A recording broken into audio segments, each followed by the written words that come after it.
guys, I'm Kira, and today you'll learn how to pronounce the word сейчас, or now. The y sounds like an e here. Let's say this syllable with good Russian default mouth position. Jaw slightly forward, tip of the tongue behind the bottom teeth, lips rounded and protruded. Si. Si. The ch is soft, so the tongue is high, and there's almost a y sound built in. Сейчас. Сейчас. Not час with a neutral tongue, but час. Час. Now the whole thing. Жо танк липс. Сейчас. Сейчас. Сейчас.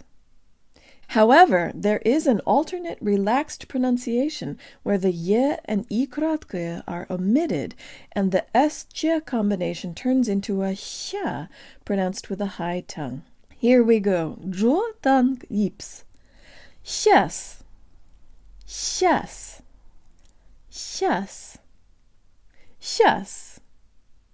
That's it, guys. Be sure to subscribe on YouTube, share my videos, suggest a word, join me on Patreon, and check out my video course at unlockingrussianpronunciation.org, where I explain why some letters sound different in certain situations and how you can learn to predict and pronounce all of the subtleties. And if you teach Russian and you like my videos, please consider tagging me on Instagram so your students can see them too. Счастливо!